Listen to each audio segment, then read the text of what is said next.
আসসালামু আলাইকুম রহমতুল্লাহি ওবরকাতুহু আলহামদুলিল্লাহ ওয়া শুকরুলিল্লাহ আজকে সলাতি ওয়া সালামি আলা হাবিবিল্লাহ ফিকুল্লি লামহাতি ওয়া নাফাসিম মিন কুল্লি যাররাতিন বিআদাদি ইলমিল্লাহ। আমাদের এই স্বাধীন সোনার প্রিয় মাতৃভূমি বাংলাদেশ এবং দেশের বাইরে সকলকে আন্তরিক প্রীতি, মোবারকবাদ ও ভালোবাসা। শুরু করছি আপনাদের প্রিয় অনুষ্ঠান বিআরবি কেবল নিবেদিত বারাকাতুস সাহারি। সম্মানিত দর্শক শ্রোতা, প্রতিদিনের মতো আজকেও গুরুত্বপূর্ণ একটি বিষয় নিয়ে আমরা আলোচনা করব। সেই বিষয়টি হচ্ছে ইতিকাফের গুরুত্ব। আমাদের মাঝে উপস্থিত রয়েছেন একজন সম্মানিত খতিব, লেখক, গবেষক, মিডিয়ার সম্মানিত উপস্থাপক হাফেজ মাওলানা বাইজিদ হোসেন সালেহ। আসসালামু আলাইকুম ওয়া রাহমাতুল্লাহি ওয়া বারাকাতুহু। ওয়ালাইকুম আসসালাম ওয়া রাহমাতুল্লাহ। কেমন আছেন? আলহামদুলিল্লাহ, আপনি কেমন আছেন? জি আলহামদুলিল্লাহ। সম্মানিত দর্শক, ইতিকাফ শব্দের অর্থ হচ্ছে অবস্থান করা। যে অবস্থান হবে একমাত্র আল্লাহ সুবহানাহু ওয়া তাআলার সন্তুষ্টি, লাইলাতুল কদর প্রাপ্তির আশায়। এবং আল্লাহ সুবহানাহু ওয়া তাআলা হযরত ইব্রাহিম আলাইহিস সালাতু ওয়াস সালাম যখন তিনি খানে কাবা নতুন করে স্থাপনা আবার নতুন করে মেরামত করেছিলেন, ওয়াইজ ইয়ারফাউ ইব্রাহিমুল কাওয়াইদ মিনাল বাইতি ওয়া ইসমাইল, সঙ্গে ছিলেন হযরত ইসমাইল আলাইহিস সালাম। তখন হযরত ইব্রাহিম আলাইহিস সালাম তিনি দোয়া করেছেন, আনতাহিরা বাইতিয়া লিত-তাইফিন ওয়াল আকিফিন ওয়ার রুকআই ওয়াস সুজুদ। যারা সিজদা দিবে, যারা রুকু করবে, যারা ইতিকাফ করবে, তাদের জন্যই খানে কাবাটাকে পবিত্র রাখা হয়। ইতিকাফ সম্পর্কে বলুন। সুন্দর একটি বিষয় আপনি নির্ধারণ করেছেন আলোচনার জন্য। রমজানুল মোবারকের শেষ দশকের গুরুত্বপূর্ণ একটি অনুষঙ্গ হলো ইতিকাফ। আল্লাহ রাব্বুল আলামিনের মুকাররামিন বান্দা হওয়ার যেই মাধ্যম, সেটা হলো ইতিকাফ। এজন্য রমজানুল মোবারকের যেই শেষ দশক, আখিরুহু ইতকুম মিনান নার, কি নেই এই দশকে? এই দশকে আছে লাইলাতুল কদর, এই দশকে আছে ইতিকাফ, কোরআন নাজিলের সেই রাত, এবং জাহান্নাম থেকে মুক্তির দশক আল্লাহ রাব্বুল আলামিন এখানে রেখেছেন, এবং বেজর রাত্রির আমল, বেজর রাতের আমল। তো এই ইতিকাফের বিষয়টা আপনি শুরুতেই বলেছেন, ইতিকাফ হলো অবস্থান করা নীরবে নির্জনে, এবং আল্লাহ রাব্বুল আলামিনের নৈকট্য অর্জন করার জন্য নীরবে নির্জনে অবস্থান ছাড়া আল্লাহকে পাওয়া যায় না। আল্লাহ রসুল হেরা পর্বতের গুহায় কিন্তু নীরবে নির্জনে তিনি ছিলেন। এবং অলি আল্লাহ, গাউস, কুতুব যারা, তারা কিন্তু ধ্যানমগ্ন থাকেন, মোরাকাবা করেন। আল্লাহকে পাওয়ার জন্য, আল্লাহর কাছাকাছি যাওয়ার জন্য মোরাকাবা অবশ্যই লাগবে। এই ইতিকাফ কিন্তু সেটাই আমাদেরকে মনে করিয়ে দেয়। আল্লাহ রাব্বুল আলামিন সূরা বাকারার মধ্যে বলেছেন, ওয়া ইয জাআলনাল বাইতা মাসামাতাল লিন-নাসি ওয়া আমনা ওয়াত্তাখিযু মিন মাকামি ইব্রাহিমা মুসাল্লা ওয়া আহিদনা ইলা ইব্রাহিমা ওয়া ইসমাঈল আন তাহহিরা বাইতিয়া লিত-তাইফিনা ওয়াল আকিফিনা ওয়ার রুকআইস সুজুদ। কত চমৎকার কথা! রুকুকারী, সেজদাকারী, তাওয়াফকারী এবং ইতিকাফকারী যারা, তাদের জন্য আমার এই ঘরকে তোমরা পবিত্র রাখো। তো শুধু রুকু না, শুধু সেজদা না, এই জন্য ইতিকাফ যে একটা গুরুত্বপূর্ণ বিষয়, এখানে সেটা বোঝানো হয়েছে। এবং আল্লাহ রাসূল বলেছেন, আল মুতাকিফু হুয়া ইয়াতিকিফুজ যুনুব। একজন ইতিকাফকারী তিনি সকল গুনাহ থেকে কিন্তু তিনি বেঁচে থাকেন। হ্যাঁ, আল মুতাকিফু হুয়া ইয়াতিকিফুজ যুনুব ওয়া ইউজা লাহু মিনাল হাসানাতি কাআমিলিল হাসানাতি কুল্লিহা। গুনাহ থেকে তো বেঁচে থাকেনই, এবং যিনি ইতিকাফে বসলেন, আর যারা বসলো না, ওই মানুষগুলা যে নামাজ রোজা ইবাদত করলো, ওই সমপরিমাণ সওয়াব কিন্তু ইতিকাফকারীকে আল্লাহ দান করবেন। সুবহানাল্লাহি ওয়া বিহামদিহি সুবহানাল্লাহিল আযীম। এজন্য ইতিকাফ করা খুবই গুরুত্বপূর্ণ। বিশেষ করে আমাদের দেশে মসজিদগুলোতে ইদানিংকালে দেখা যায়, হয়তো কিছু যুবক মসজিদে ঢোকে, কিন্তু একসময় দেখা যেত যে বয়োবৃদ্ধ যারা, বয়স্ক যারা, এরা ইতিকাফে করে বা ইতিকাফ করার জন্য লোক পায় না, ধরে এনে বসিয়ে দেয়। এইরকম যেন না হয়, বরং আমার যৌবনকালটাই আমি ইবাদতের মধ্যে কাজে লাগাবো। ওয়াশাবুন নাশা ফি ইবাদাতিল্লাহি তাআলা, ওয়াশাবুন নাশা ফি ইবাদাতিল্লাহি তাআলা আরশে আজিমের নিচে আল্লাহ রাব্বুল আলামিন 7 ব্যক্তিকে ছায়া দিবেন। তার মধ্যে ওই যুবক, ওই তরুণ যে তার এই অন্তরকে, তার কলবকে মসজিদের সাথে রেখেছে, মসজিদের সাথে সম্পর্কযুক্ত ছিল, অবস্থায় যে আল্লাহর ইবাদত করেছে। তাহলে আপনি বলছেন ইতিকাফ শুধু বৃদ্ধরা করবে না, যারা যুবক তারাও ইতিকাফ করবে। অবশ্যই তারা ইতিকাফ করবে। ইতিকাফে যারা বসবেন তারা কখন মসজিদে আসবেন? জি, শুকরিয়া, জাযাকাল্লাহ। ইতিকাফে যারা বসবেন, অর্থাৎ আমরা তো আজকে 19 রোজা, আগামীকাল 20 রোজা, 20 রমজান, সূর্য ডোবার আগেই তারা মসজিদে চলে আসবেন, ইতিকাফের জায়গায় তারা ঢুকবেন, প্রবেশ করবেন। কোনোভাবেই যেন দেরি হয়ে না যায়। সূর্য ডোবার পরে যদি ঢোকে সেটা কিন্তু হবে না। এই জন্য সূর্য ডোবার আগেই, অর্থাৎ আগামীকাল 20 রমজান, সূর্য ডোবার আগে মুতাকিব যিনি ইতিকাফ করবেন তাকে বলা হয় মুতাকিব। ইতিকাফকারী মসজিদে প্রবেশ করবেন, বাসা থেকে বলে আসবেন, দোয়া নিয়ে আসবেন, মাপ চেয়ে আসবেন। এই বিষয়টা মাপ চেয়ে আসবেন। জি, একজন এতেকাফকারী তিনি কি তার খাবারের জন্য বাড়িতে যেতে পারবেন, অথবা তার মসজিদের সামনে যদি জানাজা হয় তিনি কি অংশগ্রহণ করতে পারবেন? এতেকাফকারী আপনার তার যদি অর্থাৎ এখন লোক যদি না থাকে, আসলে মসজিদ থেকে বের হওয়াটা তো তার জন্য উচিত না। আর এমনকি কোনো কাজ নাই, কিছু নাই, মসজিদে বের হয়েছে বারান্দায় বা মসজিদের বাহিরে দাঁড়িয়ে আছে, এটাও কিন্তু এতেকাফকারী করতে পারবে না। আর সেই ক্ষেত্রে যদি একবার লোকজন নাই থাকে তো তার তো বাঁচতে হবে, সেই ক্ষেত্রে তিনি হয়তো যেতে পারবেন, কিন্তু লোকজন থাকলে তিনি যেতে পারবেন না। লোকজন যদি থাকে তিনি তাহলে সেভাবেই ব্যবস্থা করবেন। আর যদি জানাজা হয় তিনি জানাজাতে অংশগ্রহণ করতে পারবেন, এটা কোনো অসুবিধা নেই। জি, আমাদের মা বোনরা কিভাবে ইতিকাফ করবেন? মা বোনরা অবশ্যই ইতিকাফ করবেন। তারা স্বামীর সাথে আগে পরামর্শ করবেন, স্বামীকে বলবেন যে আমি তো বসতে চাই, স্বামীর থেকে তিনি অনুমতি নিয়ে নেবেন। ঘরের কোণে নির্জনে, যেই জায়গাটা তার জন্য একেবারে নীরব নিবৃত নির্জন, সেখানে তিনি পর্দা টানিয়ে সেখানে তিনি ইতিকাফ করবেন এবং সেটা আল্লাহ রাব্বুল আলামিনের যে ইবাদত বন্দেগী তিনি নীরবে নির্জনে করবেন। এটাই মা বোন যারা আছে, মহিলা যারা আছে, তাদের জন্য এটা হলো ইতিকাফের নিয়ম, ইতিকাফের বিধান। একজন মুতাকিফ ইতিকাফকারী তিনি মসজিদে যখন থাকবেন তার 24 ঘন্টার রুটিন বলুন, তিনি কি কি আমল করবেন?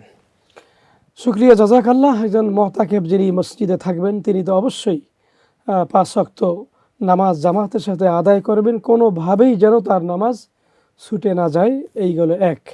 দ্বিতীয়ত জামাতের সাথে অবশ্যই জামাতের সাথে তিনি নামাজ আদায় করবেন। বিশেষ করে ফজরের নামাজ তিনি পড়বেন। ফজরের নামাজের পরে যদি তার সুযোগ হয়, শরীরে তার কুলায়, কিছু সময় অপেক্ষা করলেন। ফজরের নামাজটা এখন আমরা আগে ভাগে পড়া হয়, সূর্য ওঠার 15 মিনিট পরে বা 23 মিনিট পরে তিনি এশাকের নামাজ পড়তে পারেন। এরা তার জন্য খুবই সহজ। এশাকের নামাজ যদি কেউ আদায় করে 2 রাকাত, আল্লাহ রসুল বলেছেন হাজ্জাতান মাবরুরাতান তাম্মাতান তাম্মাতান তাম্মা, তার আমলনামায় আল্লাহ রাব্বুল আলামিন একটি কবুল হজ, একটি ওমরার সওয়াব আল্লাহ দান করবেন। মুহতারাম, আপনি জানেন যে রমজানুল মুবারকে আল্লাহ রাব্বুল আলামিন 70 থেকে 700 গুণ বাড়িয়ে দেন। সেই ক্ষেত্রে এই 2 রাকাত এশাকের নামাজের বিনিময়ে আল্লাহ রাব্বুল আলামিন তাকে 70 থেকে 700টি হজ ওমরার সওয়াব আল্লাহ দিতে পারেন। এজন্য যিনি মুতাকিফ এই এশাকের নামাজ পড়ে সওয়াব তিনি অর্জন করতে পারেন।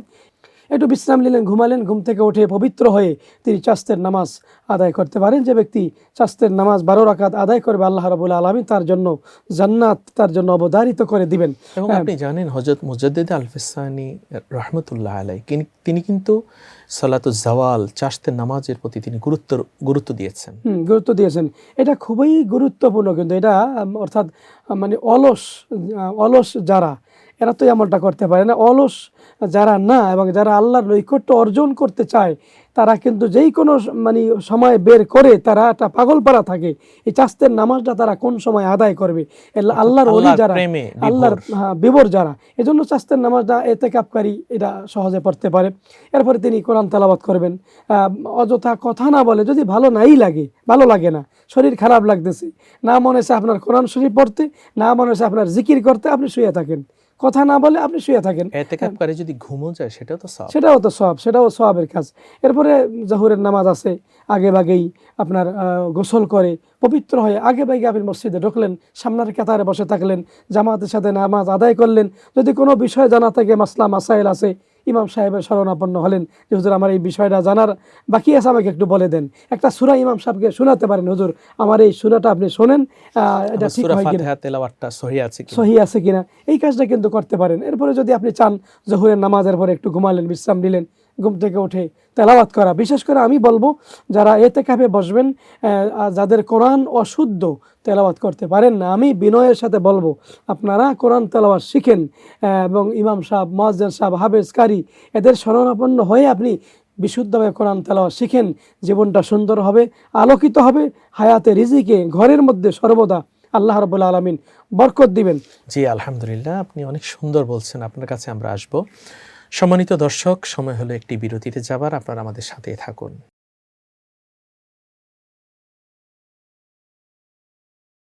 আলহামদুলিল্লাহ, বিআরবি কেবল নিবেদিত বারাকাতুস সাহারি আজকের আয়োজনে আমাদের সাথে উপস্থিত হয়েছেন প্রাজ্ঞ আলিমী দ্বীন হাফিজ মাওলানা বাইজিদ হোসেন সালেহ। আপনি বলছেন ইতিকাফ সম্পর্কে এবং 24 ঘন্টার একটা রুটিন আপনি চমৎকার করে বলছেন।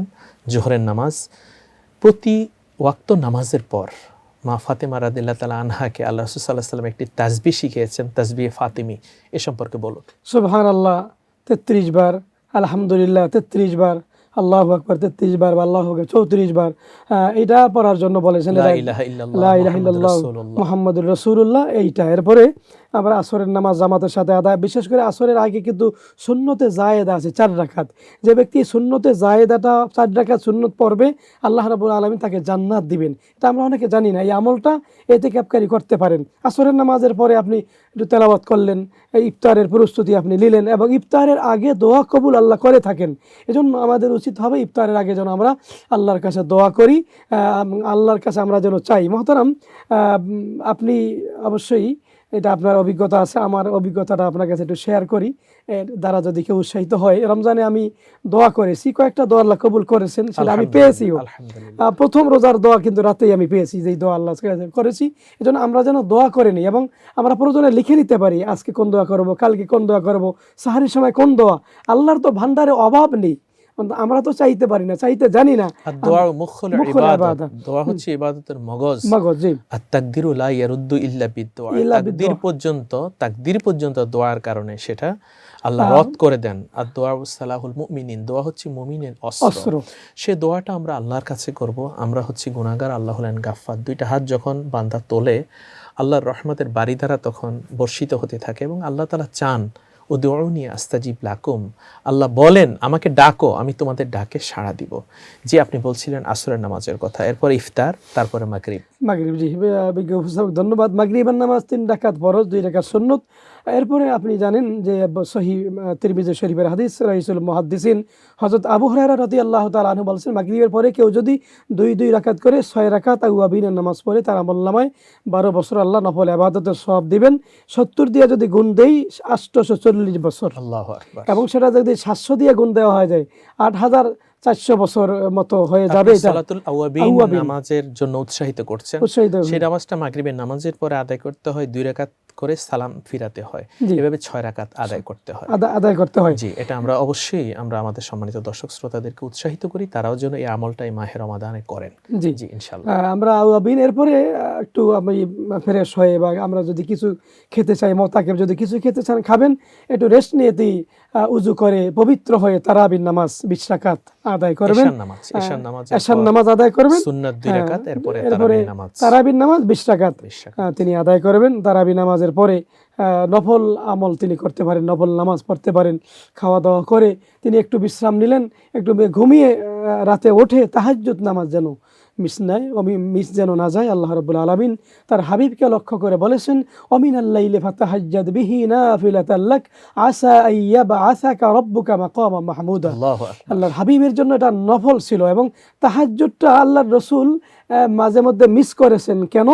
যে আমি যদি নিয়মিত পড়ি আমার উম্মতের জন্য কষ্ট হয়ে যাবে, উম্মত পারবে না, ফরজ হয়ে যাবে। এই জন্য আল্লাহ রাসূল মাঝে মধ্যে মিস করেছেন। কিন্তু তাহাজ্জুদ নামাজ এটা অব্যর্থ একটা ঔষধ, একটা তাহাজ্জুদ আমরা যদি কন্টিনিউ নাও করি, রাসূল সাল্লাল্লাহু আলাইহি ওয়াসাল্লাম এটা কন্টিনিউ করেছেন। এবং মা আয়েশা সিদ্দিকা রাদিয়াল্লাহু তাআলা আনহা তিনি বলেছেন, আল্লাহ রাসূল এমন ভাবে নামাজ পড়তেন তার কদম মোবারক ফুলে যেত। আল্লাহ রাসূলকে বলতেন, আপনি এত কষ্ট করেন, আল্লাহ তো আপনার আগের পিছনের সকল গুনাহ ক্ষমা করে দিয়েছেন। বুখারী শরীফের বর্ণনা। আল্লাহ রাসূল বলেছেন, আফালা আকুনা আবদান শাকুরা, আমি কি আল্লাহ শ্রেষ্ঠ ইবাদত গুজার বান্দা হব না? আল্লাহু আকবার। এই তাহাজ্জুদটা আমরা কিভাবে আদায় করব, কয় রাকাত করে? তাহাজ্জুদ আমরা আদায় করব, সাহারি তো গ্রহণ করব সুন্নত, সাহারি দেরিতে খাওয়াও কিন্তু সুন্নত। এবং তার আগে আমরা চেষ্টা করব 2 রাকাত করে 4 রাকাত তাহাজ্জুদ। আল্লাহ রাসূল 8 রাকাত পড়ছেন, 12 রাকাত পড়ছেন, আমরা চেষ্টা করব 8 রাকাত পড়ার জন্য। যদি কোনোভাবে 8 রাকাত পড়তে না পারি, আমি পরামর্শ দিব, অনুরোধ করব 4 রাকাত নামাজ যেন আমরা পড়ি। এবং আপনি অবশ্যই জানেন যে মডার্ন সায়েন্স গবেষণা করে বলেছে তাহাজ্জুদ নামাজটা এত পাওয়ারফুল, রাস্তার পাগলকে ধরে এনে যদি তাহাজ্জুদ নামাজে দাঁড় করিয়ে দেওয়া যায়, পাগল যদি নিয়মিত তাহাজ্জুদ পড়ে, এই তাহাজ্জুদের কারণে আল্লাহ রাব্বুল আলামিন পাগলকে সুস্থ করে দিবেন, পাগলামি ভালো হয়ে যাবে। এবং আলাইকুম বিকিয়ামিল লাইল ফাইন্নাহু দাবুস সলিহিন, আল্লাহ রাসূল বলছেন কিয়ামুল লাইলকে তোমরা আবশ্যক করে, এটা তোমাদের পূর্ববর্তী যারা ছিল তাদের জন্য এটা আবশ্যক ছিল। কিয়ামুল লাইল তাহাজ্জুদ নামাজ পড়ার কারণে এটা গুনাহগুলো মাফ হয়ে যায়, আল্লাহর কাছাকাছি চলে যাওয়া যায়। এবং তাহাজ্জুদ নামাজটা গুনাহ এমনভাবে দূর করে, গুনাহ করতে গেলে এই নামাজটা তার সামনে ওয়ালের মতো দাঁড়িয়ে যায়, বাধা দেয়, তুমি তাহাজ্জুদ পড়েছো, তুমি গুনাহ করতে পারবে না। এবং আল্লাহ রাসূল সাল্লাল্লাহু আলাইহি ওয়াসাল্লাম বলেছেন, মান কামা রমাদানান ঈমানান ওয়া ইহতিসাবান গুফিরা লাহু মা তাকাদ্দামা মিন যামবিহি। যারা মাহে রমাদানে রাত্রিবেলায় দাঁড়িয়ে দাঁড়িয়ে আল্লাহর ইবাদত বন্দেগী করবে, আল্লাহ তাআলা তাদের জিন্দেগীর গুনাহগুলো ক্ষমা করে দিবেন। আর বিশেষ কি আমল এতেকাফকারী তারা করতে পারে? একটি আমল রয়েছে ইস্তেগফার। একটি আমল হলো ইস্তেগফার। আল্লাহ রাসূল তো বলেছেন 4টি কাজ করার জন্য। আরেকটি হলো কালিমা তাইয়্যিবার জিকির, লা লা ইলাহা ইল্লাল্লাহ মুহাম্মাদুর রাসূলুল্লাহ সাল্লাল্লাহু আলাইহি সাল্লাম, এইটা তো পড়বে। আর দুইটা তো আল্লাহ রাসূল বলেছেন যা না হইলেই নয়। একটা হলো আল্লাহুম্মা ইন্না নাসআলুকাল জান্নাহ, আমার কাছে তোমরা জান্নাত চাও, ওয়া নাউযু বিকা মিনান নার, জাহান্নাম থেকে মুক্তি চাওয়া। বিশেষ করে আল্লাহুম্মা আজিরনি মিনান নার, একা যখন বলবো আল্লাহ আমাকে জাহান্নামের আগুন থেকে আপনি মুক্তি দিন, কারণ শেষ দশক তো জাহান্নামের আগুন থেকে জাহান্নামের আগুন থেকে মুক্তি। অতএব আল্লাহ রাসূল এই শেষ 10 দিনে কোমর মোবারক শক্ত করে মানে রশি বেঁধে তিনি ইবাদত করতেন, রূপক অর্থ, কিন্তু ইবাদতের দিকে তিনি বেশি মনোযোগী ছিলেন এবং সাহস নিয়ে, এবং পরিবার পরিজনের চেহারায় কিন্তু পানি ছিটিয়ে দিতেন, তোমরাও ইবাদত করো। শেষ শব্দটা শুনলেই কিন্তু কেমন যেন একটা কষ্ট লাগে, ব্যথায় ভরে যায়। কারণ এই রমজান আমার জীবনের শেষ রমজান। গত 2 বছর আগের রমজানে আমার আব্বা ছিল, আপনার আব্বা ছিল, আজকে তারা নেই, মাটির বিছানায় তারা শুয়ে আছে। আমিও চলে যাব, আমাকেও যেতে হবে, এজন্য আমি শেষ মনে করব। আল্লাহ হয়তো জানি না তুমি আমাকে আগামী বছর আমাকে রমজান দিবে কিনা, এই শেষ মনে করে আমরা ইবাদত করব। বিশেষ করে বেজর রাতগুলো আমরা লাইলাতুল কদর তালাশ করব। আর ইতিকাফের জন্যই তো আসলে বেজর রাত এবং লাইলাতুল কদরের জন্যই হচ্ছে ইতিকাফ। বিশেষ করে 21, 23, 25, 27, 29 এই 5টি রাতের বিশেষ আমল আমাদের করতে হবে লাইলাতুল কদর পাওয়ার জন্য। কি আমল আমরা করতে পারি? আমল অবশ্যই আমরা করব। আওয়াবিন নামাজ তো পড়ব, এরপরে সালাতুত তাসবিহ নামাজ কিন্তু খুবই গুরুত্বপূর্ণ। আল্লাহর ওলি যারা, এরা তো এমনও দেখছি আমি আল্লাহর ওলি প্রতি রাত্রে সালাতুত তাসবিহ পড়তেন, এমন আল্লাহর ওলিও ছিল। আমরা সালাতুত তাসবিহ নামাজটা আমরা পড়ি, নফল নামাজ পড়ি, হাজতের নামাজ পড়ি, শুকরিয়ার নামাজ পড়ি। আপনি জানেন আল্লাহ রাসূল সাল্লাল্লাহু আলাইহি সাল্লাম তার চাচা হযরত আব্বাস রাদিয়াল্লাহু তাআলা আনহুকে তিনি বলেছেন, প্রতিদিন আপনি এই নামাজটি পড়ুন। যদি প্রতিদিন না পারেন সপ্তাহে একদিন আপনি এই নামাজ পড়ুন, সপ্তাহে না পারলে মাসে একদিন আপনি এই নামাজ পড়ুন, মাসে না পারলে বছরে একবার আপনি এই নামাজ পড়ুন, বছরে না পারলে জীবনে একবার এই নামাজ পড়ুন। সে নামাজ হচ্ছে সালাতুত তাসবিহ। সুবহানাল্লাহি ওয়াল হামদুলিল্লাহি ওয়া লা ইলাহা ইল্লাল্লাহু আল্লাহু আকবার। প্রতি রাকাতে 75 বার, 4 75 300 বার তাসবিহ পড়া। জি এই নামাজটার দিকে আমরা উৎসাহিত করছি, সবাই যেন এই আমলটা করে। আপনি বলেছেন, আমরাও করার চেষ্টা করব মাহে রমাদানে বেজোড় রাত্রিতে। এবং লাইলাতুল কদর উপলক্ষে আল্লাহ রাসূল সাল্লাল্লাহু আলাইহি ওয়াসাল্লাম একটি দোয়া শিখিয়েছেন মা আয়েশা সিদ্দিকাকে। এই দোয়াটি বলো। আল্লাহুম্মা ইন্নাকা আফুউন তুহিব্বুল আফওয়া ফাআফু আন্নী। আল্লাহুম্মা ইন্নাকা আফুউন, হে আল্লাহ তুমি ক্ষমাকারী, ক্ষমাশীল। তুহিব্বুল আফওয়া, ক্ষমা করতে তুমি ভালোবাসো। ফাআফু আন্নী, আমাকে তুমি ক্ষমা করো। আমরা আল্লাহর কাছে ক্ষমা চাইবো, বিশেষ করে চোখের পানি ফেলে কাঁদবো। চোখের পানি এত গুরুত্বপূর্ণ আল্লাহর কাছে, বিশেষ করে গুনাহগার গুনার কথা স্মরণ করে যখন কাঁদে, আল্লাহর ক্ষমার সমুদ্রে ঢেউ খেলতে থাকে, আল্লাহ ক্ষমা না করে পারেন না। এই জন্য রমজানুল মোবারকের এই লাইলাতুল কদর বেজর রাতে আমরা ইবাদত করব, কান্নাকাটি করব। বিশেষ করে আমি আপনার মাধ্যমে দর্শক শ্রোতাকে অনুরোধ করব, মার্কেট আমরা করতে পারবো, বাজার আমরা করতে পারবো। এই রাত তো আমরা আর পাবো না, হয়তো শেষ হয়ে যাবে, আমার জীবনের বাতি রমজানের পরে নিভে যাবে।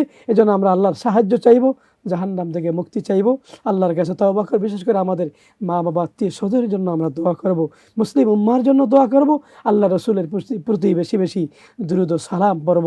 আল্লাহ যেন রসুলকে নুরানি চেহারা স্বপ্নযোগে আমাদেরকে জিয়ারত নসিব করে দেন, এই ফরিয়াদ আমরা আল্লাহর কাছে করব। এবং আল্লাহ রাসূল বলেছেন, লা তামাসসুন নার মুসলিমান মান রাআনি, যে আমাকে দেখলো তার জন্য জাহান্নামের আগুন হারাম। তিরমিজি শরীফের হাদিস। ইতিকাফে যারা বসবে তারা বেশি বেশি জিকির করবে এবং দুরূদ শরীফ পড়বে, ইস্তেগফার করবে। আপনাকে অনেক অনেক মোবারকবাদ। আপনাকেও ধন্যবাদ। আলহামদুলিল্লাহ, ধন্যবাদ জানাচ্ছি আমাদের সম্মানিত দর্শক শ্রোতা আপনাদেরকে। ইতিকাফ একমাত্র আল্লাহর জন্য। ইতিকাফের উসিলায় আল্লাহ তাআলা জিন্দেগীর গুনাহ ক্ষমা করে দিবেন এবং একটি হজ, 2টি ওমরার সওয়াব আল্লাহ সুবহানাহু ওয়া তাআলা আমাদের আমলনামায় দান করবেন। যাদের সামর্থ্য রয়েছে আমরা ইতিকাফ করব। আর যারা ইতিকাফে বসবেন, আমরা যারা বসতে পারিনি, আমরা আমরা তাদেরকে সাহায্য সহযোগিতা করব। মা বোনরা স্বামীর অনুমতি নিয়ে অথবা মুহরিম যারা রয়েছেন তারা সহযোগিতা করবেন, তারা নির্জনে ঘরের মধ্যে একটি নির্দিষ্ট স্থানে কাপড় দিয়ে তারা সেখানে এতেকাফ করবেন। এতেকাফ অবস্থায় তারা সকল ইবাদত বন্দেগী করবেন। আল্লাহ তাআলা আমাদের এতেকাফ, আমাদের সিয়াম, আমাদের কিয়াম, আমাদের তারাবি, আমাদের তাহাজ্জুদ সকল ইবাদত কবুল করে নিন। সম্মানিত দর্শক শ্রোতা, দেখতে দেখতে আজকের আয়োজনের আমরা শেষ পর্যায়ে চলে এসেছি। বিআরবি কেবল নিবেদিত বারকাতুস সাহারি এই অনুষ্ঠানটি আগামীকাল দেখবেন। এ সময় সকলে সুস্থ সুন্দর থাকুন। আল্লাহ হাফেজ। আসসালামু আলাইকুম ওয়া রাহমাতুল্লাহি ওয়া বারাকাতুহু।